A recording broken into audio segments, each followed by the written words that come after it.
पता नहीं भगवान ने कौन से काले पेन से मेरी किस्मत लिखी है, तभी तो हर तरफ अंधेरा ही अंधेरा है। लगता है भगवान ने मुझे इस धरती पर नाखुश मन से भेजा है, तभी तो मुझे अपने जीवन में इतनी सारी तकलीफों का सामना करना पड़ रहा है। जब मैं 10 साल का था तब मेरे पिताजी मुझे छोड़कर चले गए, जिस वजह से मैं पढ़ाई नहीं कर पाया, और जब मैं बड़ा हुआ तो मेरी माँ मुझे छोड़कर चली गई। बहुत अकेला हो गया हूं मैं। ऊपर से ना तो मैं अपनी पत्नी की जरूरतों को पूरा कर पाता हूं, ना ही अपने बच्चों की खुशियों का ख्याल रख पाता हूं। बहुत बुरा इंसान हूं मैं।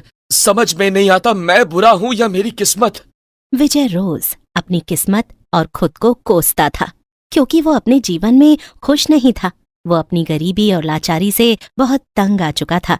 ऊपर से घर में सबकी जरूरतों को पूरा करना भी विजय की ही जिम्मेदारी थी। शाम को जब विजय घर जाता है तो विजय की पत्नी सुधा उखड़े मन से विजय से कहती है, आज रात का खाना तो बन गया, पर कल सुबह के लिए घर में राशन नहीं है। तुम्हें कहते कहते लगभग 1 हफ्ता निकल गया, लेकिन अभी तक तुमने घर में राशन नहीं डलवाया। तुम्हें क्या लगता है मुझे बहुत शौक है तुम्हारी बातों को नजरअंदाज करने का? अरे मुझे भी पता है कि राशन कितना जरूरी है, लेकिन मैं मजबूर हूँ। मेरे पास राशन खरीदने के लिए पैसे नहीं है, और गांव का जो लाला है वो उधारी पर सामान देने को तैयार नहीं है, क्योंकि हमने अब तक का उसका पहले वाला हिसाब ही चुकता नहीं किया है। अरे बहुत परेशान हो गई हूँ मैं। कभी कभी तो सोचती हूँ कि अगर तुम्हारे सर पर इतनी ही गरीबी थी तो तुमने शादी क्यों की? इस गरीबी में बीवी बच्चों की जिम्मेदारी उठाना अगर तुम्हारे बस की बात नहीं थी तो क्यों की शादी? अगर तुम ऐसी बुरी स्थिति में मेरा साथ नहीं दे सकती हो तो तुम अपने मायके जा सकती हो, मुझे कोई दिक्कत नहीं है। वैसे भी जीवन साथी का मतलब होता है कि वो हर अच्छे बुरे वक्त में अपने साथी का साथ दे, पर तुम तो मुझे हर वक्त सिर्फ और सिर्फ ताने ही देती रहती हो। अरे तो क्या करूं, मैं भी तो परेशान हो गई हूँ ऐसा जीवन जीते जीते। ना तो तुम हमें एक अच्छा जीवन दे सकते हो और ना ही हमारी छोटी मोटी जरूरत को पूरा कर सकते हो, इसलिए बेकार है तुमसे कुछ कहना। मैं तो जा रही हूँ अपने कमरे में सोने। पत्नी की बातें सुनकर विजय का मन ना तो खाना खाने का कर रहा था और ना ही सोने का, लेकिन फिर भी जैसे तैसे खुद को शांत करके विजय खाना खाता है और फिर अपने कमरे में जाकर सो जाता है। अगली सुबह उठकर विजय फिर से नाखुश मन से खेती करने के लिए खेत जाता है। तभी विजय की नजर एक चमचमाती हुई हरी मिर्च के ऊपर जाती है। दिन में भी उस मिर्च की चमक इतनी ज्यादा थी कि विजय की आंखें उस चमक से चौंधिया जा रही थीं। अरे ये हरी मिर्च इतनी चमक क्यों रही है? कहीं मेरी आंखें तो खराब नहीं हो गईं? और ये क्या, ये हरी मिर्च तो आम मिर्च के मुकाबले काफी बड़ी भी है। मुझे तो कुछ भी समझ नहीं आ रहा, आखिर ये सब क्या है? आज तक तो कभी मेरे खेत में ऐसी मिर्च की खेती नहीं हुई, फिर आज अचानक से।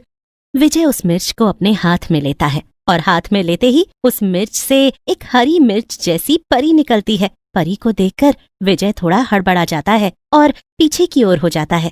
बताओ विजय, मैं तुम्हारी कौन सी इच्छा पूरी कर सकती हूँ? मैं देख रही हूँ कि तुम पिछले कुछ दिनों से बहुत परेशान हो।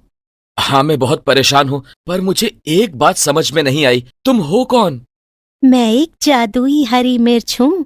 जरूरत पड़ने पर ही मैं इंसान को अपना असली रूप दिखाती हूँ, और मैं कई दिनों से तुम्हें परेशान देख रही थी, इसीलिए मैंने सोचा कि लगता है अब मुझे तुम्हारी मदद करनी चाहिए। तो बताओ, मैं तुम्हारी क्या मदद कर सकती हूँ? जब भगवान मेरी मदद नहीं कर पाए तो तुम मेरी मदद क्या करोगी?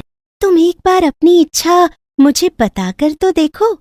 ठीक है, फिर अगर तुम सच में मेरी इच्छाओं को पूरा कर सकती हो तो मेरी यही इच्छा है कि मैं अब अपना गरीबी वाला जीवन नहीं जीना चाहता। मुझे अमीर बनना है, मेरे पास धन दौलत गाड़ी बंगला सब कुछ हो, मैं ये चाहता हूँ। क्या तुम मेरी इच्छा पूरी कर सकती हो?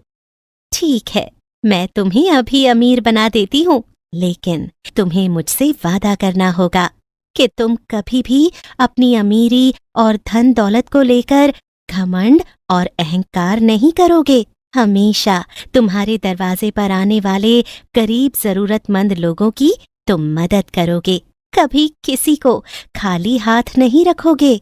ठीक है, मैं वादा करता हूँ कि अमीर बनने के बाद मैं कभी किसी के साथ कोई बुरा व्यवहार नहीं करूंगा और कभी किसी को अपने दरवाजे से खाली हाथ वापस नहीं करूंगा। परी विजय के कहने पर विजय को अमीर बना देती है। विजय का घर अब एक बंगले में बदल चुका था। उसके पास धन दौलत सब कुछ था। अपनी अमीरी देखकर विजय बहुत खुश था। सुधा, अब हमारे पास सब कुछ है। बंगला, गाड़ी, दौलत, हर वो चीज हमारे पास मौजूद है जिसकी चाह बरसों से हमें थी। अब हमें कहीं कभी भी किसी के आगे हाथ फैलाने की जरूरत नहीं होगी सुधा। हाँ, ये तो आपने बिल्कुल ठीक कहा। मैं तो बेकार में ही आपको ताने सुनाती थी, पर आप तो बड़े ही किस्मत वाले निकले। अरे आज के टाइम में कहाँ किसी को परी या फिर कोई जादुई हरी मिर्च मिलती है। हाँ, ये तुमने बिल्कुल ठीक कहा। सच में बहुत अच्छी किस्मत है मेरी। एक टाइम था जब मैं अपनी किस्मत को रोज कोसता था, पर अब समझ में आ रहा है कि मेरी किस्मत तो सच में बहुत अच्छी है। वो क्या कहते हैं सुधा, जिसकी किस्मत में राजा बनना लिखा हो वो किसी ना किसी तरीके से राजा बन ही जाता है। विजय अमीर होते ही परी से किया हुआ वादा भूल जाता है, इसलिए विजय के मन में घमंड और अहंकार ने जगह ले ली थी। एक दिन विजय के घर विजय का एक दोस्त मनोज आता है, जो कि बहुत गरीब था। विजय, ओ विजय, कहाँ है तू? जल्दी बाहर आ, मुझे तेरी जरूरत है दोस्त। क्या बात है मनोज, क्यों जोर जोर से चिल्ला रहा है तू मेरे घर में? और तुझे क्या लगता है कि मैं बहरा हूँ इसीलिए तू जोर जोर से चिल्ला रहा है? अरे नहीं विजय, ऐसी कोई बात नहीं। वो दरअसल मैं बहुत परेशान था।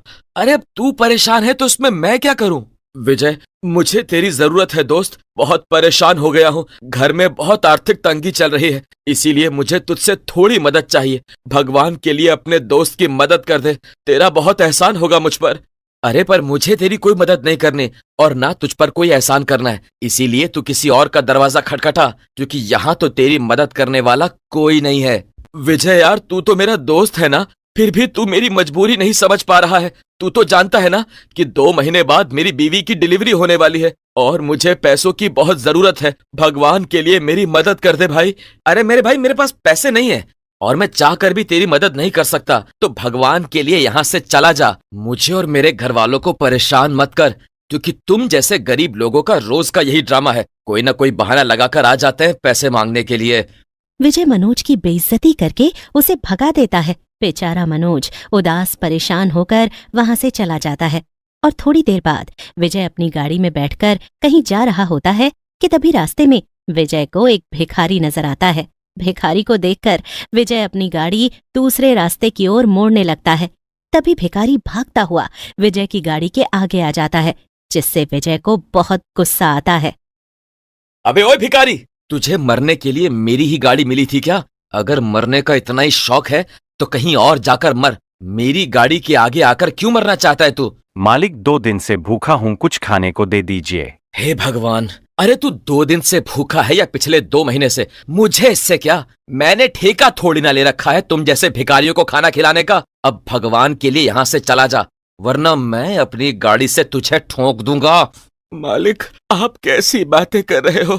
माना कि मैं गरीब भिखारी हूँ, पर इसका मतलब ये नहीं कि आपकी नजर में मेरी कोई कीमत ना हो। मालिक, मैं बहुत भूखा हूँ और काम करने की स्थिति में नहीं हूँ, वरना मैं मेहनत करके भी खा सकता था, पर भगवान ने मुझे काम करने के लायक ही नहीं छोड़ा है। देख, अपना दुख दर्द तू किसी और को जाकर सुना। तेरे जैसे बहुत देखे हैं मैंने, जब देखो तब कहीं ना कहीं से मुंह उठाकर चले आते हैं भीख मांगने के लिए।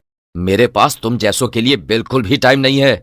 विजय के ऐसा कहते ही वो भिखारी उसी जादुई हरी मिर्च वाली परी का रूप ले लेता है। परी को देखकर विजय को परी से किया हुआ वादा याद आने लगता है और विजय हाथ जोड़कर परी से कहता है, परी, तुम? परी, मुझे नहीं पता था कि तुम मेरी परीक्षा ले रही हो। देखो, भगवान के लिए मुझे माफ कर दो, मैं थोड़ा सा अहंकारी हो गया था, इसीलिए मैंने ये सब किया, वरना सच बताऊं तो मैंने कभी नहीं सोचा था कि मैं कभी किसी के साथ ऐसा करूंगा। मुझे माफ कर दो। विजय, मुझे कुछ भी सुनने और समझने की जरूरत नहीं है। जिस दिन मैंने तुम्हें अमीर बनाया था उस दिन से ही मेरी नजर तुम पर थी, क्योंकि मुझे अच्छे से पता था कि तुम आगे जाकर ये सब जरूर करोगे। इसीलिए मैंने तुम्हें आईना दिखाने के लिए ये सब किया है। इंसान को हमेशा अपना बुरा वक्त याद रखना चाहिए, पर तुमने ऐसा नहीं किया। तुमने ना तो अपना बुरा वक्त याद रखा और ना ही मुझसे किया हुआ वादा। हाँ परी, मैं जानता हूँ कि मुझसे बहुत बड़ी भूल हो गई है, लेकिन भगवान के लिए तुम मुझे माफ कर दो। मुझे बस एक मौका और दे दो। मैं तुम्हें माफ करती हूँ, पर मैं तुमसे तुम्हारा धन दौलत सब कुछ वापस लेती हूँ, क्योंकि मुझे नहीं लगता कि तुम इसके लायक हो। ऐसा कहकर परी तुरंत विजय से उसका सब कुछ वापस ले लेती है, जिसके बाद विजय फिर से गरीब हो जाता है। अपना गरीबी वाला जीवन दोबारा देखकर विजय और विजय की पत्नी सुधा दोनों बहुत परेशान हो जाते हैं और उन दोनों को समझ में आ जाता है कि घमंड और अहंकार हमेशा इंसान को ले डूबते हैं, जैसा कि विजय के साथ हुआ। इसलिए हमें कभी भी किसी भी चीज पर घमंड और अहंकार नहीं रखना चाहिए। एक